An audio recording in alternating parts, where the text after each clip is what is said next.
Hello बच्चों, मैं हूं मोनिका जाखड़।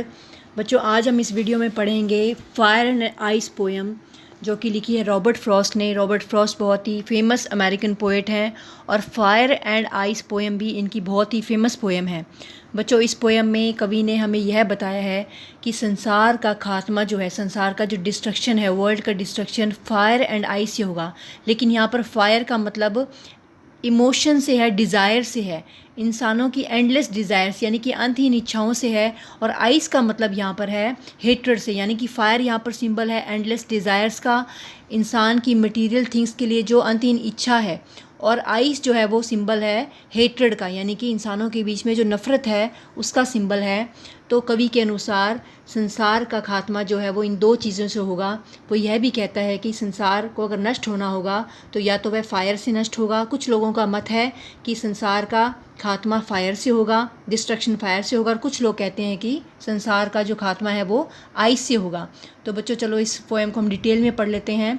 सम से the world will and in fire. कुछ कहते हैं कि संसार जो है वो फायर में नष्ट होगा, यानी कि इस दुनिया का अंत फायर में होगा। सम से इन आइस, कुछ कहते हैं आइस में होगा। तो जैसे हम पहले कर चुके हैं, फायर यहाँ पर सिंबल है इमोशंस का, डिज़ायर्स का, एंडलेस डिज़ायर्स का, और आइस यहाँ पर सिंबल है हेट्रेड का। तो कवि के अनुसार अलग अलग लोगों के मतों के अनुसार दो मत हैं यहाँ पर, कि कुछ लोग कहते हैं कि संसार का जो विध्वंस है, जो विनाश है, वो फायर से होगा, यानी अंतहीन इच्छाओं से होगा। और कुछ लोग कहते हैं कि संसार का विनाश आइस से होगा, यानी कि नफ़रत से होगा।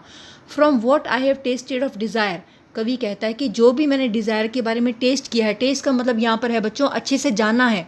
तो डिज़ायर्स के बारे में जो भी मैंने जाना है, आई होल्ड विद दोज, मैं उन लोगों के साथ होऊंगा हु फेवर फायर, जो लोग फायर का पक्ष करते हैं। यानी कि कवि के अनुसार, कवि का मत भी वही है जो जिन लोगों ने ये कहा है कि संसार का विनाश आग से होगा, यानी अंतहीन इच्छाओं से होगा। आगे कवि कहता है, but if he had to perish twice, perish का मतलब डिस्ट्रॉय होना, नष्ट होना, मर जाना, डाई होना। तो if it had to perish twice, यानी कि अगर संसार को दो बार ख़त्म होना होगा, तो I think I know enough of hate, तो मुझे लगता है कि मैं हेट के बारे में भी काफ़ी जानता हूँ, हेट यानी नफ़रत के बारे में भी काफ़ी जानता हूँ।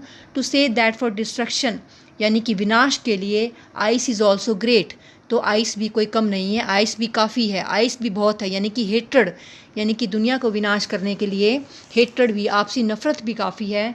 एंड वुड सफाइस, सफाइस का मतलब होता है बच्चों सफिशेंट होना, इनफ होना, यानी कि काफ़ी होना। तो आइस भी इसके लिए काफ़ी है, यानी कि संसार का विनाश आइस से, यानी कि हेट्रेड से भी हो सकता है।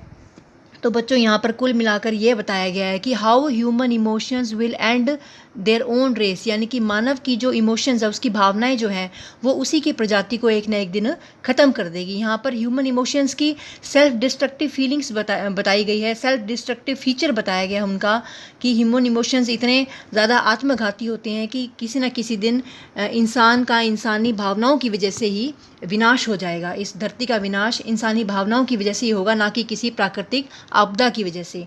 तो मुझे आशा है कि बच्चों आपको ये पोएम अच्छे से समझ आ गई है। तो अगर आपको ये वीडियो पसंद आई तो प्लीज़ आप इसे लाइक कीजिए, शेयर कीजिए, सब्सक्राइब कीजिए। और इसकी अगली वीडियो में हम इस पोएम के कॉम्प्रिहेंशन पैसेजेस, इसके क्वेश्चन आंसर और इसका थीम करेंगे। तो बच्चों, अगर आपके कोई कमेंट्स हैं या डाउट्स हैं तो प्लीज़ आप कमेंट बॉक्स में लिखिए। Thank you.